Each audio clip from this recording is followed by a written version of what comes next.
wazazi katika malezi ya watoto. Kila kitu kitaenda vizuri kama kilivyopangwa. Na tupo naye Hatiba Ibrahim. Yeye ni afisa ustawi wa jamii halmashauri ya Kigoma Ujiji. Bila shaka itakuwa manispaa ya Kigoma Ujiji, si ndio? Karibu sana. Bila shaka jina nitakuwa nimelipatia Hatiba. Okay, karibu sana studio. Lakini pia nipo na Dr. Haruni Sharau. Karibu sana. Jina nimelitaja sawa sawa? Na okay, sawa. Karibu sana studio. Asante sana. Huyo ni mkurugenzi wa ustawi wa jamii ya Kiislamu Kigoma. Katibu, lakini pia ni katibu wa amani na diplomasia Kigoma. Tunakushukuru. Karibu sana bwana. Asante. Katibu wa diplomasia. Naam. Katibu wa masuala ya diplomasia. Kwa hapa mambo yamekaa vizuri. Yamekaa sawa sawa. Nimeshakaa sawa. Nimeshapata zetu mtu wa karibu ambaye tutakuwa tukihitaji taarifa zozote kuhusu mambo ya kidiplomasia. Yes. Kidiplomasia na amani. Hapa mkoani Kigoma tutakuwa tunampata kwa karibu sana. Ni mara yako ya ngapi kufika hapa studio za Radio JFM? Takriban naweza kusema ni mimi hapa ni mwenyeji. Unajisikiaje kuwa hapa mara nyingine tena? Hapa zaidi ya mara 5. Lakini pia najisikia faraja sana kwa sababu ya ushirikiano mzuri ambao nyinyi mnatupa. Hongera sana. Lakini pia Hatiba Ibrahim, mara yako ngapi kufika hapa? Mara yangu ya kwanza. Hongera sana kwa kufika. Unajisikiaje? Najisikia vizuri. Karibu sana. Na msikilizaji, hao ndio wageni ambao wanasema wana furaha. Bila shaka tumeanza kwa kuuliza hivyo, wanayo mengi mazuri ambayo wameandaa kuhakikisha kwamba wanakujuza. 0768150190. Wewe ukiwa na swali lako usisite kutuandikia kupitia nambari hiyo, nasi tutasoma swali lako, lakini simu yetu tutaiwasha kuhakikisha kwamba tukuruhusu upige simu nasi tutaipokea. Tunaenda kutazama wajibu wa wazazi katika malezi ya watoto. Wajibu wa mzazi katika malezi ya mtoto. Kwanza tunaposema malezi maana yake ni nini? Karibu sana Hati. Tunaposema malezi maana yake nini? Karibu sana. Asante sana. Cha kwanza kabisa kabla ya kutambua nini maana ya malezi, kwa sababu malezi yanajumuisha familia. Kwa hiyo cha msingi kabisa tunatakiwa tujue familia ni nini. Kulingana na sheria ya ndoa inatambua kwamba familia ni mjumuiko wa wazazi ambao wanakuwa ni baba, mama na Mungu akiwajalia wanaweza wakapata watoto. Kwa kuangalia mpaka hapo, swala zima la malezi linawajumuisha watu wote wawili ambapo ni baba na mama. Okay. Karibu sana Bwana Dr. Haruni. Tunaenda kutazama wajibu wa wazazi katika malezi ya mtoto. Na huyu mtoto tunayemtaja afisa ustawi ni mtoto, sheria inamtaja ni mtoto wa miaka mingapi? Sawa. Kwenye sheria ya mtoto kwenye sehemu ya kifungu namba 4 kinaelezea nini maana ya mtoto. Lakini kwa sheria ya mtoto inatambua kwamba mtoto ni mtu yeyote mwenye umri chini ya miaka 18. Okay. Ndio. Wajibu wa mzazi ni upi kwa mtoto kwenye swala zima la haya malezi? Naam, nafikiri kwamba falsafa ya hili swali inaweza ikabeba sura mbili tofauti. Sura ya kwanza, kwa sababu mimi pia ni sehemu ya watu ambao wana viongozi ambao wanawakilisha dini, nafikiri ningezungumzia huko ingekuwa ni bora zaidi. Karibu sana upande wetu. Karibu sana. Ni kwamba tunapozungumzia wajibu wa mzazi katika malezi ya mtoto, ni kwamba kwanza kabisa lazima tufahamu kwamba mzazi, ile tafsiri yenyewe ya mzazi imegawanyika sehemu mbili. Kuna mzazi kwa maana yule ambaye amemweka mtoto wake tumboni, ndio, na baadaye akaja akamzaa. Lakini kuna mzazi ambaye ni sehemu ya watu wa familia. Lakini pia kuna mzazi ambaye ni sehemu ya watu wa jamii pamoja na taasisi ambazo zinashughulika na kumlea mtoto kuanzia hatua moja kwenda hatua nyingine mpaka pale anapokuwa mtu kamili. Sasa tunapozungumzia falsafa ya dini kwa maana ya malezi hasa tunazungumzia wajibu kwanza wa baba au mama kuwa na uhuru wa kuchagua, wa kumchagulia mtoto mzazi kabla hajamzaa. Tumefahamiana vizuri eh? Ndio wajibu unaanzia hapo, kwamba ni nani ambaye naenda kumchagua kwa ajili ya kutengeneza familia, ni nani ambaye naenda kumchagua ambaye atakayekuwa ni daktari wa mtoto, kwa sababu mtoto atahitaji huduma za kitabibu, ni nani ambaye namchagua atakayekwenda kumlea mtoto, kwa sababu mtoto anahitaji malezi yaliyokuwa bora, ni nani ambaye namchagua ambaye atakayekwenda kusimamia huyu mtoto ili awe ni mtoto mwema. Kwa hiyo katika sura ya kwanza, kwa mujibu wa nadharia za kidini, ni kwamba majukumu ya mzazi yanaanzia huko, lakini kuna baada ya kuanzia huko, maana yake mwanaume anahusika zaidi, lakini pia mwanamke na yeye ana utashi zaidi kwa kuchagua nani ambaye atakayekwenda kutengeneza naye familia. Ndio maana ikaja katika mafundisho yetu sisi kwamba takhayaru, anasema Bwana Mtume Muhammad sallallahu alaihi wasallam kwamba takhayaru linutafikum fa innal irqa dassasa, chagueni wapi pa kuolea, chagueni wapi mtakapoenda kupanda mbegu zenu, fa innal irqa dassasa, kwa sababu tabia ya maumbile huwa inaiga. Kwa hiyo ina maana mzazi ukichagua baba ukachagua mke ambaye sio mwema, yawezekana mtoto akafuata tabia ya mama, na mama ukiridhika na mume asiyekuwa mwema, yawezekana mtoto akafuata tabia ya mume kwa maana ya baba. Ndio maana sasa kigezo pekee katika kuchagua huko, Bwana Mtume Muhammad sallallahu alaihi wasallam akasema kwamba idha ja'akum man tardawna dinahu wa khulqa fazawijuhu wa illa taf'alu dhalika takun fitnatun fil ardi wa fasadun kabir, kwamba atakapokujieni mmoja wenu kuposa binti yenu na mkaridhia dini yake pamoja na tabia, basi mwozesheni.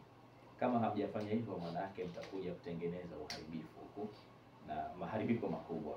Kwa hiyo sehemu ya kwanza ni hiyo, lakini sehemu ya pili ni jukumu la mzazi wakati anapokuwa tayari amekwisha fanyaje, amekwisha beba mimba.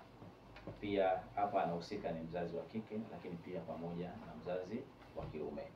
Mzazi wa kike ni kwamba atahusika na namna bora ya kujiepusha na baadhi ya mambo ambayo yanaweza yakapelekea kuharibu kile ambacho kilichoko tumboni. Lakini jukumu la baba ni kuhakikisha kwamba anaanza kwanza anamtengeneza mke wake ambaye ni mzazi katika mambo ya kisaikolojia, ili asije akapata msongo wa mawazo ambao pengine anaweza akamwafect mtoto wakati akiwa tumboni.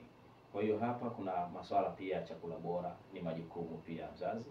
Ndio maana usulubu wa Qur'an ulipokuja ukasema kwamba walwalidatu yurdihna auladahunna haulaini kamilaini liman arada an yutimma ar-radha'a wa 'ala al-mawludi lahu rizquhunna wa kiswatuhunna bil ma'rufi, kwamba ni jukumu la mzazi wa kike kuhakikisha kwamba anamnyonyesha mtoto wake mihula miwili, lakini pia ni jukumu la mwanamume kubeba majukumu ya kuhudumia.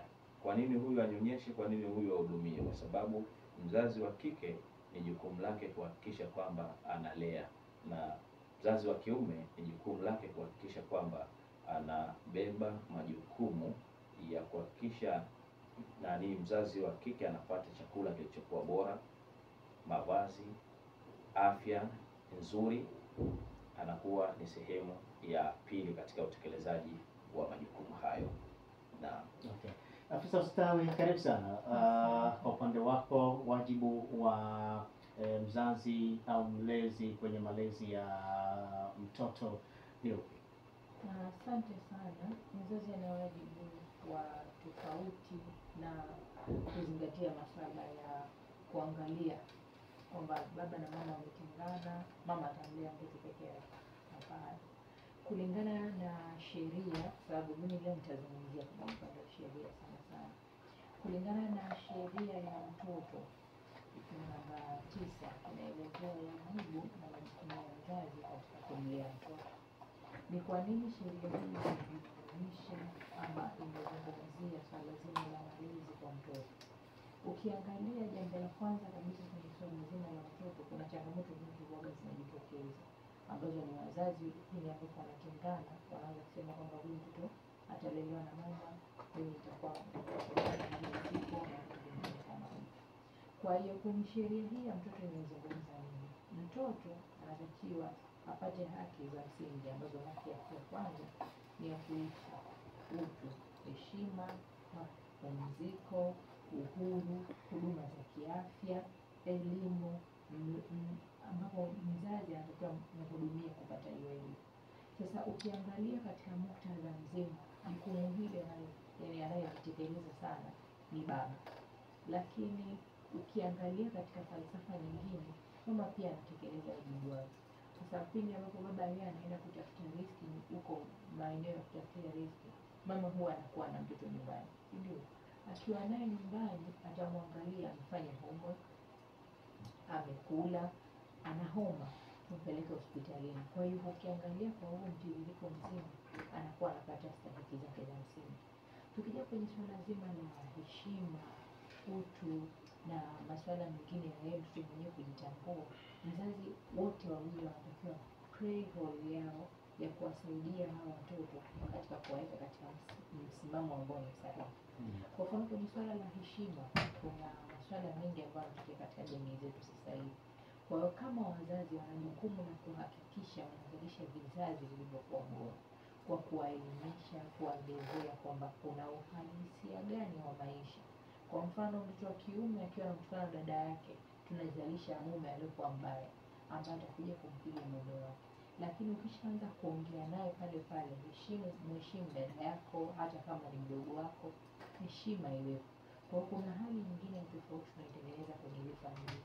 Ndio maana ni wajibu wa wazazi wote wawili kuweza kuhakikisha wanapata malezi bora wale watoto katika upande wa kupata heshima, utu na hivyo vitu vingine ambavyo nimevitaja kwa awali. Unadhani hayo yanazingatiwa kwa kiasi gani na wazazi na walezi hivi sasa?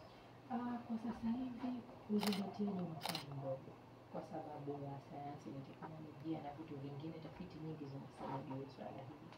Ni kwa nini hivyo vyote vinatokea? Maisha sasa hivi yako juu. Hata kama maisha yako juu, kwa hiyo wazazi wanakosa ule muda wa kupata kukaa na wale watoto wao. Unaweza kukuta mtoto anabaki na dada wa kazi, anakaa shuleni kwa muda mrefu, ili mradi tu mzazi aweze kuendelea kupata kipato cha kuendelea kulisha ile familia. Sasa kwa upande wangu, mimi kuwaambia Tanzania na wananchi kwa ujumla, swala zima la malezi sio la mtu mmoja. Hili ambapo tunatengeneza kizazi kilichokuwa bora, sio kama ni faida yetu sisi kama familia, ni faida ya jamii nzima kwa ujumla. Kwa nini ni faida nzima ya jamii kwa ujumla? Ukiangalia mtoto pindi ambapo anaharibikiwa na tabia yake, akiharibikiwa sio kwamba anaharibikiwa yeye peke yake, jamii nzima pia inakuwa inaharibika. Kwa sababu gani? Mtoto huyu akiwa kibaka, ndani atakayekuwa anabaki kwenye jamii pale pale kwenye jamii yetu. Kwa hiyo tukiangalia swala zima la malezi kwa kweli sio jambo la mtu mmoja, sio jambo la familia.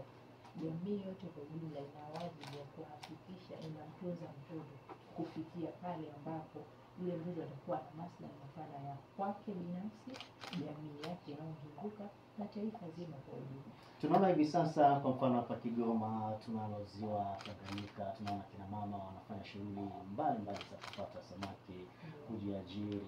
Unadhani kwamba mama akiwa na mtoto kwa engo hiyo anapaswa amlee mwanae kwenye malezi kwa namna gani?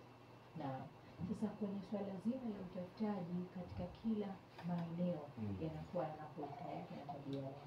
Ni kwa sababu gani? Inawezekana baba naye pia anatafuta, lakini upatikanaji wa ile riski ya kutosheleza familia unakuwa ni mdogo. Lakini ukiangalia mama kwenda na mtoto kwenye maeneo ambayo yana mkusanyiko, mama anakuwa na majukumu zaidi ya mara moja, kwa sababu ana wajibu kumtunza ule mtoto asiwe anarandaranda, kwa sababu akiwa anarandaranda inaweza ikatokea amepotea, alafu ikawa ni jukumu lake tena yeye pia kuanza kumtafuta ili tuweze kuhakikisha mtoto anakuwa katika mazingira yaliyo salama. lakini kwa sababu ni majukumu anafanya, kwa hiyo kulingana na sheria, mzazi pia huyu ana wajibu wa kutengeneza mazingira yaliyokuwa sahihi kwa huyu mtoto ili aweze kupata stahiki zake za msingi. Okay. Umewataja pia dada wa kazi. Hivi sasa tunaona watu wengi kwenye majukumu yao kutoka kwenye kazi zao wanatamani mtoto wao baki na dada wa kazi. Unadhani kwa namna hiyo dada wa kazi ana uwezo wa kumlea mtoto inavyotakiwa kwa kiasi gani? Kwa kumlea mtoto hatuwezi tukasema 100% ana uwezo wa kumlea mtoto. Kwa sababu kumbuka, malezi ya mtoto ni kumrithisha mtoto tabia iliyokuwa njema. Kwa hiyo mimi nikiwa na mdada wa kazi ambaye ana tabia mbovu, kinamna yoyote ile, akiwa anamlea mwanangu atapata ile tabia kutoka kwa yule dada wa kazi.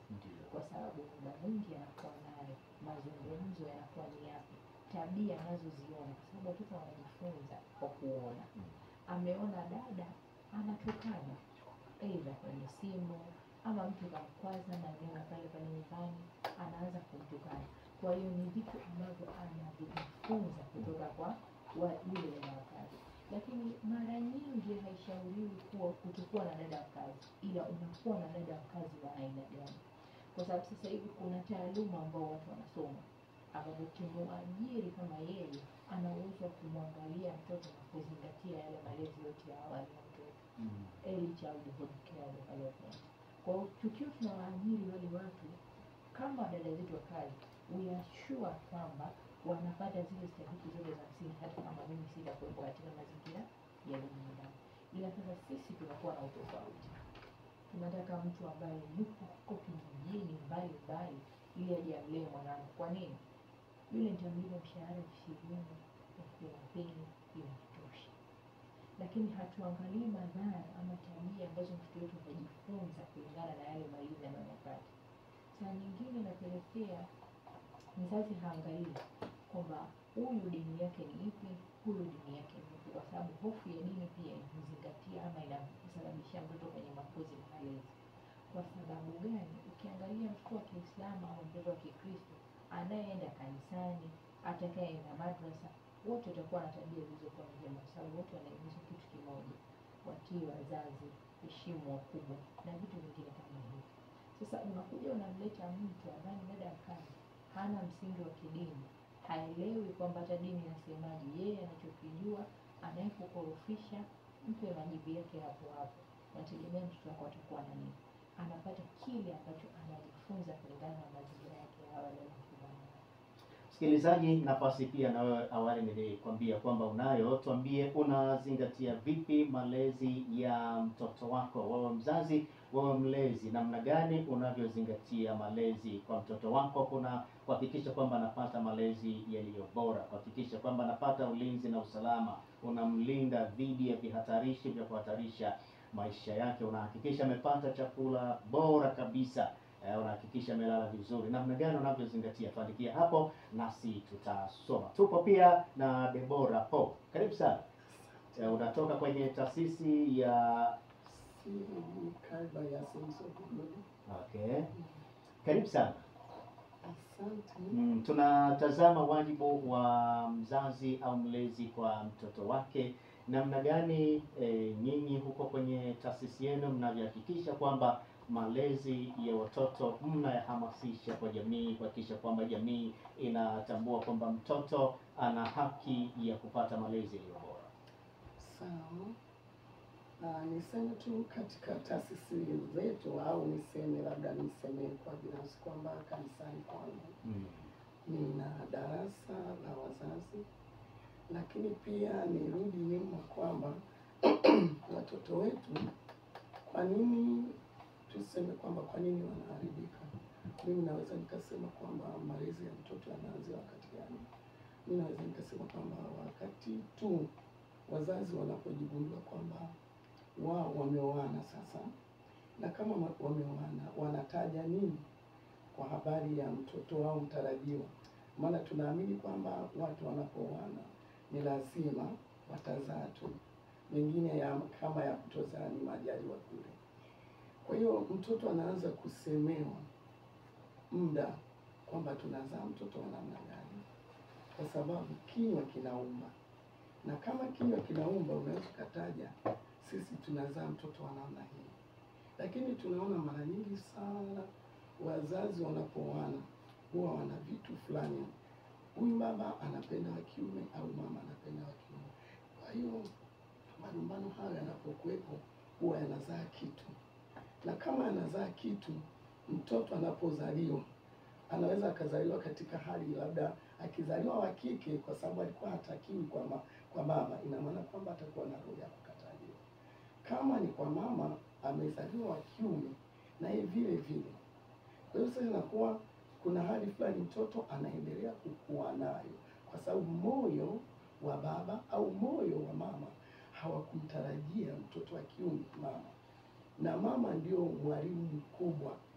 Mimi naamini kabisa kwamba mama anaponyonyesha kuna kitu kikubwa sana kinaingia ndani ya mtoto, na ndio maana wanasema kuanzia sifuri mpaka tuseme miezi 18 mtoto anahitaji ulinzi mkubwa sana wa mama.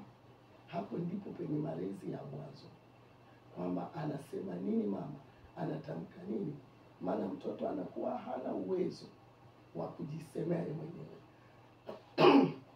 lakini anatarajia mama atasema nini. Aidha mtoto amelala, anaamka mtoto anaacha analia, kwa hiyo mpaka mtoto ananyamaza yeye mwenyewe. Kwa hiyo anajua kasa kwamba sina msaada hapa, kuna kitu kinaumbika ndani. Au mtoto amejisaidia, anaachwa tu hivyo hivyo, kuna kitu kinachoumbika, kwa sababu mtoto hajui atamke nini. Lakini kama mama atakuwa makini, anafanya tu hivi, mama anakimbia, anafanya tu hivi, anajua ni msaada wa karibu. Kwa hiyo malezi yanaharibika tangu mama akiwa mjamzito. Wazazi wengine au baba hawezi kumsalimia mtoto kwa sababu hajamuona, lakini ni muhimu sana kuamka asubuhi baba kusalimia mtoto aliyetumboni, maana ni kiumbe hai kinasikia. Na ndio maana tukirudi sisi kwenye Biblia, siku moja malaika alimtembelea mke wa Manoa, akamweleza habari ya kitu alichonacho, akaambiwa usinywe kilevi cha aina yoyote, kwa sababu aliye ndani ni mnaziri wa Mungu. Kwa hiyo si kwamba tu Samson, lakini hata mimi kijana huyu ni mnaziri wa Mungu, yuko tumboni mwangu, sijui atakuwa nani, kwa natakiwa kumleaje. Sasa unakuta wazazi wengine jeni au baba anaweza akamghadhabisha mama, na mahusiano ya mama na mtoto aliyeko tumboni ni makubwa sana. Mahusiano ya mama na mtoto aliye tumboni ni makubwa mno. Kivipi? Kwa sababu mtoto aliyeko tumboni anapokea kutoka kwa mama, iwe ni chakula, kwa sababu mimi wanasema mimi, lakini kitovu kina maana kubwa sana, kwa sababu anachangia. Kwa hiyo mama anapokuwa ameghadhabika, ni lazima mtoto naye ataathirika kwa njia moja au nyingine. Mara nyingine unaweza ukazaa mtoto analia, halafu anasema huyu mtoto yani ana ghadhabu au anafanana na baba yake. Unaona jinsi tunavyokila kitu. Si kwamba mtoto hasikii, anasikia. Mimi naweza nikasema kitu kimoja, kwamba wazazi tulikosea kwenye malezi, na kama tulikosea, sasa tunatakiwa kurejea na kuweza kusema kwamba huyu mtoto sasa amekuwa kiasi hiki, amekuwa akiona tabia za wazazi, wanagombana na yeye anaona, wanasemezana, wanapigana na yeye anaona. Huwezi ukaniambia kwamba atakuja aunde na yeye familia iliyo bora, kwa sababu wazazi ni chanzo cha familia bora. Kwa hiyo wazazi tunapokosa hekima ya kulea, familia zinaharibika. Kuna malezi ambayo yani ya kuachilia itakavyokuwa. Kwa sasa hali unaionaje? Tumeachilia au tumezingatia malezi? Mimi naweza nikasema kwa sasa hivi hatuwezi kusema kwamba tumezingatia, ila tunachotakiwa sasa ni kurejea, tuanze upya. hata kama watoto wetu wamekuwa, unajua watoto wamekuwa, lakini una uwezo wa kuwarejesha tena. Mimi wanasema kwamba mzazi si peke yake tu anaelea, lakini kuna wazazi, kuna shule, kuna kanisa, halafu huku chini kuna jamii, marafiki, umenielewa mwanangu, halafu serikali. Hawa wote wanapaswa kuwalea, lakini zaidi kabisa kanisa au msikiti wanapopata mafundisho. Unajua mafundisho ya kiroho ni ya muhimu sana kwa mtoto, kwa sababu yanamtoa kwenye hali fulani hata kama anapokuwa mkubwa. Maana huyu baba nikimfundisha mambo ya kiroho anaweza akazingatia.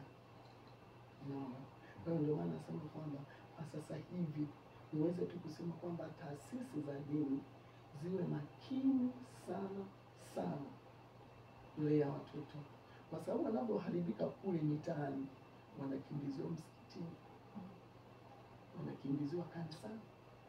Kwa hiyo tunaletewa wachungaji vitu vilivyoharibika, sasa tuvitengeneze.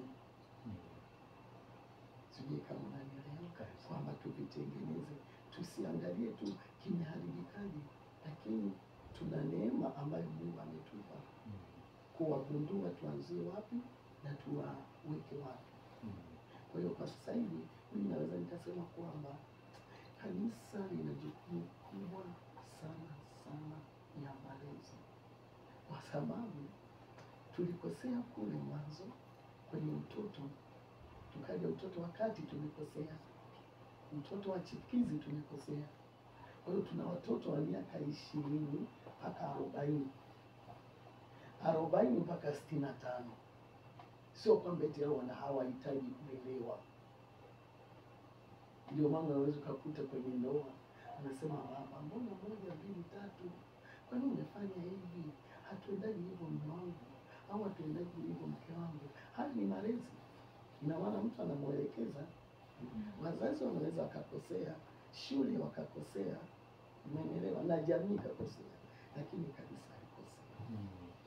Bwana Dr. Sharau, na tumemsikia mtumishi hapa Debora Yes, akieleza mambo mengi mazuri kuhusu mchango wa viongozi wa dini, akitaja pia mnyororo mkubwa ambao tunapaswa kushirikiana. Unadhani viongozi wa dini mchango wao ni mkubwa kiasi gani? Mimi niseme kwamba viongozi wa dini wana mchango mkubwa mno.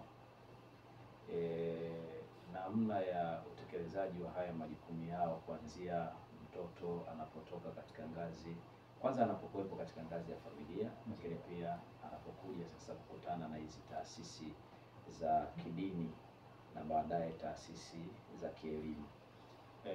Lakini pia wamekuwa wakitoa mafunzo mbalimbali kama vile semina, lakini pia kushiriki katika makongamano mengi, lakini pia kujaribu kuelimisha nadharia za kidini kwa kuwalisha watu misingi ya imani, kwa sababu imani inapoingia katika moyo wa mtoto, maana yake ni kama vile umepanda uzalendo ambao baadaye itakuwa ni suluhisho la kila jambo. Lakini kuna changamoto kubwa sana ambazo wanakumbana nazo au tunakumbana nazo sisi viongozi wa dini, na hii ni kutokana na mifumo miwili tofauti ambayo tunaishi nayo katika jamii yetu, kwa sababu kuna nadharia za kidini na kuna zile nadharia za secularism ambazo zenyewe haziamini uwepo wa dini, na hata kama dini itakuwepo, basi itakuwepo kwa wale wafuasi, lakini sio kuingizwa katika mchakato wa kanuni na sheria. Kwa maana sasa viongozi wa dini tumekaa nao, tumetunga sheria kwa kuangalia tunataka kuwa na kizazi cha namna gani. Kwa hiyo hizo ni changamoto ambazo tunakumbana nazo. Ndio maana unakuta wakati mwingine kwamba viongozi wa dini wanaweza wakaona mambo ambayo yanakwenda kinyume na utu wa mwanadamu, lakini kwa kupitia sheria za secularism zenyewe zikawa hazioni huko. Kwa hiyo jitihada kubwa ambazo sisi tunazofanya, naweza nikasema kwamba zinaponzwa na kanuni ambazo sisi tunajiwekea kwa kupitia akili zetu, kwa sababu sisi watu wa dini kanuni zetu ni za Mungu, na hawa watu wengine mifumo mingine ni kanuni ambazo zinatokana na akili zetu wenyewe. Lakini wakati huo huo kwamba yule aliyotuumba ndo anajua vizuri upeo wa akili zetu, anajua vizuri mazingira tunayoishi, na ndio ambaye ametuwekea kanuni tuishi hivi. Lakini sisi tunaona yani kwa akili yetu isiyojua kesho ndio ambayo inatunga hizi kanuni ambazo leo zimekuwa zikileta matatizo. Mfano sisi leo viongozi wa dini kwa kupitia misingi ya dini yetu, hakuna dini hata moja ambayo inakubaliana na ushoga. Tumefahamiana? Yaani ikitokea mtu amesapoti ushoga kwa kisingizio cha dini, huyo maana yake anaitumia dini kwa maslahi yake binafsi, lakini dini yenyewe haiamrishi ushoga. Lakini leo tunapozungumza tunapiga kelele ushoga, na tunakataza mambo haya, lakini pia tumekuwa tukitoa ushauri kwamba kwa nini hivi vitu vinafanywa hadharani. Katiba inazungumza kwamba ni haki ya faragha huko, si ndivyo? Lakini vinafanywa hadharani na vinaachiwa, na hawa watu wanatoa kibali kwamba hawa watu wafanye mambo haya hadharani, lakini wakati yanafanywa hayo, kuna wimbi kubwa la watoto linashiriki, linaona. Umefahamiana vizuri? Na sisi viongozi wa dini tunakemea, lakini mwisho wa kukemea maana yake ni kwamba tulitaraji kuona kwamba mikono sasa ya sheria za nchi yetu zinatekeleza kwa kutoa adhabu kwa wale wanaofanya matendo hayo, lakini mwisho wa siku watu wamekaa kimya.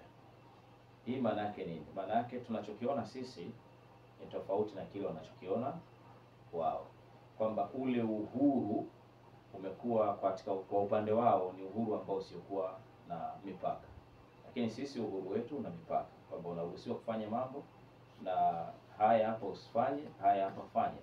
Maana yake hata kujidhuru wewe mwenyewe hautakiwi kujidhuru, hata kama ndio mwili wako na kila kitu, lakini hautakiwi kufanyaje? Hautakiwi kujidhuru.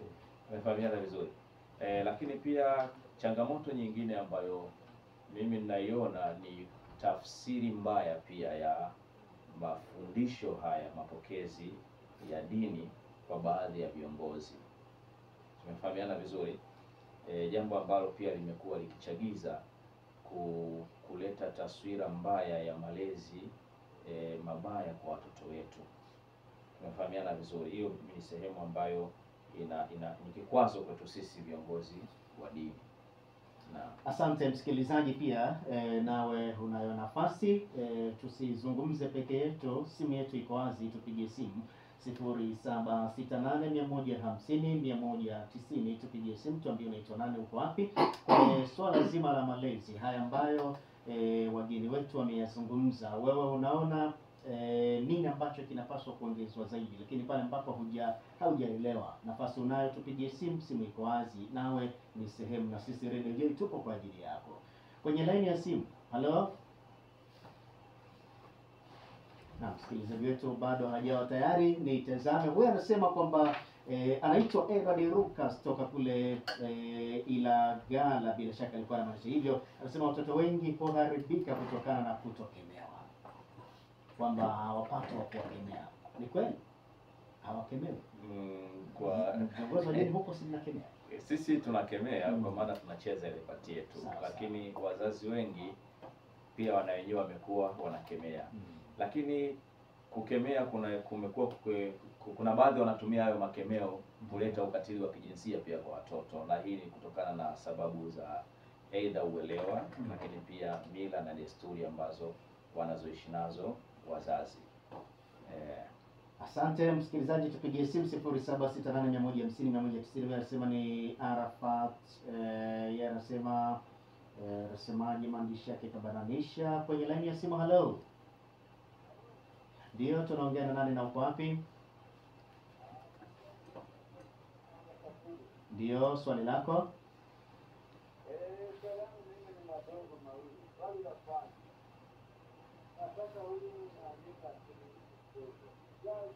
Anaongeaje na mtoto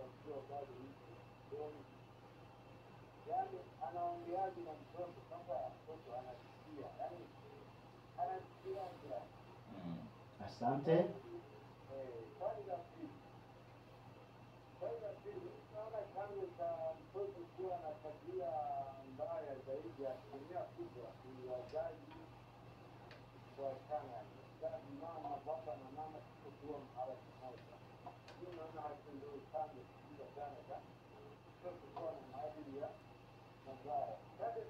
Tunakushukuru sana toka huko, endelea kuisikiliza Radio JFM.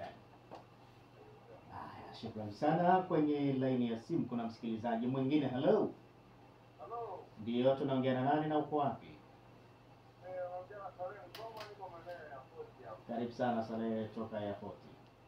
Bana, mimi swali langu liko hivi, maana tunaongea sisi sana tumekuja kusema kwamba mama anaamka mtoto asubuhi, analia, anakejea mtoto mpaka yani mpaka na hiyo mimi nasikia hiyo katika familia yangu. Unakuta mama ameamka asubuhi, unamwambia wewe huyu nionyeshe kwanza basi ndio uendelee na shughuli zako. Mama yeye unakuta tu mama anakimbia. Sasa mimi swali langu liko hivi, kama kuna matukio yenyewe yanajitokeza hivyo na mimi naona kabisa huyu mama mbona analeta tofauti na jinsi kumlea mtoto. Je, naweza kwenda kumripoti wapi au naweza kwenda kumshtaki wapi? Na ni mke wako? Ndio. Asante sana, endelea kuitigia sikio Radio JFM. Haya, msikilizaji wetu huyo akiwa ameuliza swali lake. Tuyajibu kwanza hayo kwa haraka kidogo. Hayo maswali matatu. Kuna mmoja kwamba mtoto anaongeaje na mama yake wakati yuko tumboni. Afisa ustawi ametuandikia maswali yake. Mtoto anaongeaje na mama akiwa tumboni au baba? Unajua sisi tunaenda kwa imani, na kama tunaenda kwa imani, ina maana kwamba ninapoamka asubuhi au wakati wowote au baba hayupo, unakuta mama mjamzito ana vitu vingi anavyokumbana navyo. Kwa hiyo baba anapokuja, hata tu akiweka sikio lake kwenye tumbo la mama akamwambia mwanangu habari, ni kwa imani, kwa maana kuna kitu fulani anajenga. Mama anapofurahi kwamba mume wake amemhudumia, na ndivyo furaha ya mtoto anayekuwa tumboni. Lakini baba atoke kazini, hana time na mama, hamwambii chochote, hamwambii mke wangu pole, hampapasi sehemu yoyote ya tumbo kwamba angarau yaani aone mapenzi ya baba, maana kilicho tumboni ni hai. Kuna baadhi ya kina mama kiona ujauzito hataki mume asogee. Hapana, inategemeana. Kweli huwa inatokea hivyo, lakini inategemeana. Si siku zote atakuwa mkali, hapana. Kuna wakati atakuwa mpole. Baba ajue namna ya kumchukulia mke wake. Kwa hiyo nasema kwamba baba awe na hekima jinsi gani aweze kumfurahisha mama. Mama anapofurahi na mtoto tumboni anafurahi. Lakini mama anapochukizwa, anakuwa na hasira, lazima na mtoto tu. Na kwa kuongezea ni kwamba vyuo vikuu vya Ufaransa nafikiri mwaka 2005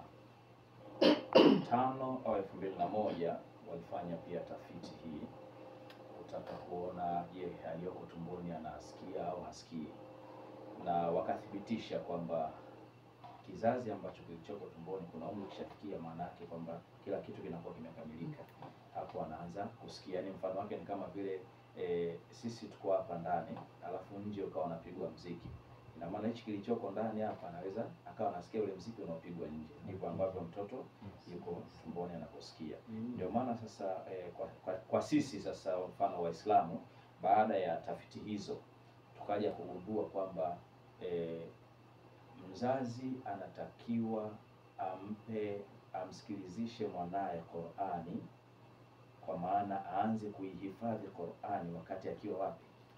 Akiwa tumboni. Ina maana akitoka, maana yake atakuja kurejea yale ambayo tayari alihifadhi tumboni. Ndio maana sasa ikatolewa tafiti za kitaalamu na maelekezo kwamba katika kipindi hiki mzazi hatakiwi kutumia maneno mabaya kumwambia mke wake, kumwambia mama, maneno ya kashfa, hatakiwi kumuudhi, kwa sababu kile sio kwamba tu anamuudhi mzazi au anamkashfu mzazi, bali anavyokasirika huyu mzazi na kile cha tumboni kinafanyaje, kinakasirika. Asante kwa majibu mazuri. Kulikuwa na swali lile la kuzungumzia bila shaka mambo ya kwamba wazazi kutengana. Ndio. Kuna swala zima la wazazi kutengana na namna gani linawaathiri watoto katika masuala mazima ya ukuaji. Kwanza kabisa, ugomvi wa wazazi kisheria, hata kama mmegombana kama wazazi, bado mtoto ana haki na wajibu wa kuweza kupata malezi ya pande zote mbili.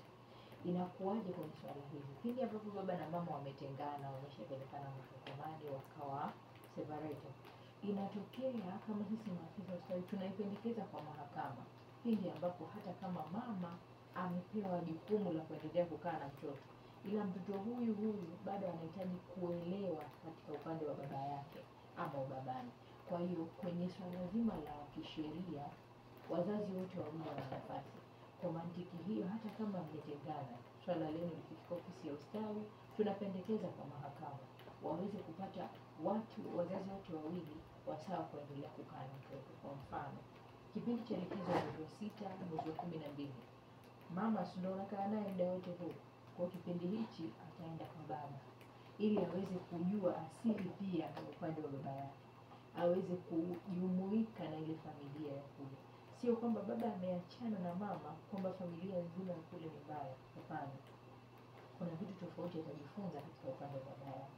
Lakini pia kuna mwingine alielezea kuhusiana na swala zima la mke wake na ni namna gani anavyofanyia mtoto. Cha kwanza kabisa, wanakuaga wanaenda clinic hawa wazazi, na sio mzazi mmoja. Inaweza ikatokea siku baba na mama wote wakaenda clinic. Kwa hiyo mshauri aliyekuwa ametoka kuzungumza kwamba anaweza akafika clinic kwa ajili ya na pale wanakuaga wanapewa elimu juu ya malezi, namna gani ya kumwangalia mtoto, na ni watu gani wanaotoa hiyo elimu. Ni watu ambao wamesomea, wanaelewa kwamba mtoto katika wakati huu anatakiwa anafanyiwa hivi, anafanyiwa hivi, na muda wa kula ni masaa haya, baada ya muda huu anatakiwa afanye hivi. Kwa hiyo akienda kule atapata kumsisitiza yule mke wake kulingana na mafundisho tuliyopatiwa hivi na hivi, kwa nini usifanye? Pindi ambapo hakiona hayafanyiki, ofisi za ustawi ziko wazi. Yeye amesema amekuwa akimwambia kwa sababu akimwambia yeye, sikio la kuambiwa na mtu mmoja haliwezi likarekebika kwa siku moja. Kama imeshatokea hivyo kwa muda mrefu, ni vyema zaidi atafute watu ambao ni wakubwa zaidi kutoka kwake. Inaweza ikawa sio ofisi za ustawi, ila jamii inayomzunguka. Kuna mama anayeheshimika, mama, kuna changamoto hii na hii naiona kwa mke wangu. Sio kwamba siamini kama hawezi akasikiliza hilo, kwa sababu nikiambiwa na baba, nikija nikiambiwa na mama, ama nikiambiwa na bibi, nitavichukulia hivi vitu vyote kwa utofauti wake. Kwa namna sahihi ya kumwendea huyu mke wake ni kutafuta msaada zaidi kwa watu ambao wamemzidi. Kwa namna ya kumwelezea, kwa sababu saa nyingine anaweza kuwa na frustration, majukumu ya nyumbani ni mengi. Kwa hiyo hata mzazi mwenza pia akiwa na wajibu wa kumsaidia ili aweze kukaa katika hali ya usawa, huyu mama atakuwa yuko huru katika kumlea mtoto wake kwa wakati. Asante sana afisa ustawi. Huyu anasema pongezi kwenu viongozi wa dini, ninyi ni kipaumbele kwa kuwafundisha watoto maadili mazuri. Anasema ni hayo tu. Dedan Yotham Zilikana kutoka kule Kasulu Mrusi, akiandika katika ujumbe wake wa maandishi. Lakini huyu anasema ukisema mzazi hakemei mwanae sio kweli. Anasema sitaki kuamini kama kuna mzazi anayependa uchafu wa mwanae. Anasema ni sisi watoto tumekuwa manunda. Akaandika hivyo kwamba watoto wenyewe wamekuwa manunda. Inawezekana toka ukiwa tumboni kuna kipengele wazazi labda hawakukamilisha. Tunaelekea mwisho kulingana na wakati wetu. Tutahitaji kila mmoja kuweza kupata neno lake la mwisho kwa haya yote ambayo tumeweza kuyatazama. Tutaanza na Debora. Nini wito wako kwa haya yote ambayo tumeyataja kuhusu wajibu wa mzazi au mlezi kwenye malezi ya mtoto? Mimi niseme wito wangu wazazi wote wawili washirikiane katika kulea, si kwamba tu aachiwe mtu mmoja. Mara nyingi sana huwa naona wababa hawako bize sana na malezi ya watoto, hasa mtoto akiwa mdogo. Yani kwa mfano kama labda nimejifungua leo, kwa hiyo mama anaweza akateseka na mtoto, baba amelala. Lakini ni wajibu wa baba kumpumzisha huyu mama. Sasa alikuwa na mimba, sasa amezaa, kwa nini asikae na mtoto wake pamoja? Hata akilia, mama mwambie mama amka unyonyeshe mtoto. Unajua, mimi nasema kwamba mapenzi si tu katika hali ya fulani. Yaani mara nyingi sana tunaona mapenzi watu wanasukumia tu kwenye mambo ya tendo la ndoa, lakini mapenzi yanakombani katika malezi. Yaani mama ukimsogeza, ukimpa yani maneno mazuri ambayo yanaweza kumfanya hata awe na hali fulani ya kukaa na watoto na kuwalea. Kwa mfano nilivyosema kwamba mtoto analia, yuko kitandani na baba amekaa, mama yuko nje. Kwa nini baba asitumie muda huo kumfanya nini? Kumchukua mtoto na kumtengeneza au kumsaidia, kwa sababu wote hawa wawili wanahusika katika malezi ya kumsaidia mtoto wakati bado hajui chochote. Unaona? Kwa hiyo mimi nasema tu kwamba wito wangu ni kwamba wazazi wote, baba na mama, wahusike katika malezi. Lakini pia naweza nikaongezea lingine kwamba unajua kuna malezi fulani ambayo sisi wazazi, kwa mfano labda mimi ni mfanyakazi, watoto tunapokuwa tunatumia mamlaka lakini usaidizi ni kidogo, inakuwa sio nzuri. Ninamaanisha nini? Ninatumia mamlaka lakini mtoto anapokuja kuniambia shida yake simsaidii, ila mamlaka ndio yametawala. Hapo ni chanzo ambacho ni kibaya cha mtoto kutafuta usaidizi mwingine. Maana huko akija ni mamlaka, kusaidiwa hamna, awe baba awe mama. Kuna wakati mwingine wazazi tunasema na nyinyi mjitafutie. Unaona? Kwa hiyo ina maana kwamba hawana usaidizi, ila wanatumia nguvu kuwalea watoto. Hatuwezi kutumia. Asante Dr. Haruni, wito wako. Mimi kwa sura moja ama nyingine ni washauri wazazi, lakini pia viongozi wa serikali kwa ujumla kupitia nyadhifa walizonazo, kutengeneza cheni ya pamoja, kwa sababu suluhisho hili la malezi mabaya, majanga yake yanatukumba sisi wote, lakini pia tunakuja kutengeneza taifa la watu wahovyo sana baadaye. Sasa maana yangu ni nini? Maana yangu ni kwamba turejee kwanza katika misingi ya imani kama sehemu ya kwanza ya suluhisho. Tukirejea katika misingi ya imani, maana yake tutatengeneza kizazi kilichokuwa bora ndani ya familia, tutatengeneza kizazi kilichokuwa bora kwenye jamii, tutatengeneza kizazi kilichokuwa bora kwa mustakabali wa taifa letu kwa ujumla. Asante sana Dr. Haruni, karibu sana afisa ustawi kwa haya ambayo tumesema. Asante sana. Tuliozungumza ni mengi, ila jambo la msingi kabisa kwa wananchi waweze kulitambua ni kwamba kuto kujua sheria sio sababu ya wewe kufanya usipewe hukumu juu ya kosa ulilofanya.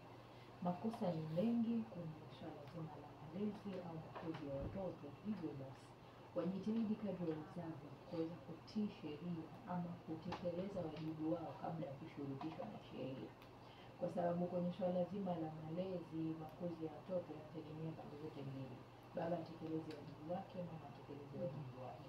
Kwa hiyo tukirudi hata kwenye msingi ya kidini, kila mmoja ana jukumu lake kidini yake. Kwa mfano, baba ana wajibu wa kuitunza familia yake, mama ana wajibu wa kuitekea ile familia ili iwe katika mstala kwa bora. Kwa hiyo nipende kuambia ama kuwahasa wananchi waweze kutekeleza wajibu wao, kwa sababu madhara yanapokuja hayamgusi tu yule wanafamilia aliyokuwa ameharibikiwa, yanaigusa jamii yote kwa ujumla. Naam, ni sauti yake Hatba Ibrahim ambaye ni afisa ustawi wa jamii manispaa ya Kigoma Ujiji Lakini sambamba na huyo tumekuwa naye Dr. Haruni Sharawi, huyu ni mkurugenzi wa ustawi wa jamii ya Kiislamu Kigoma, ambaye pia ni katibu wa amani na diplomasia Kigoma. Mbali na huyo tumekuwa naye pia Deborah Paul ambaye anatoka taasisi ya CAG Mwasenga. Kwa pamoja Radio JFM inawashukuru kwa kufika hapa studio. Tunawatakia kila la heri kwenye majukumu. Na msikilizaji, hii ni Good Morning Kigoma Radio JFM, tunawasindikiza kwa burudani hii ya muziki. Usiondoke, tutarejea.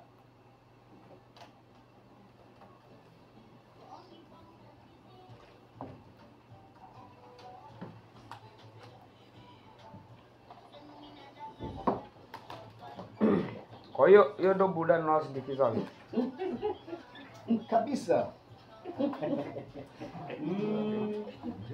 Deborah.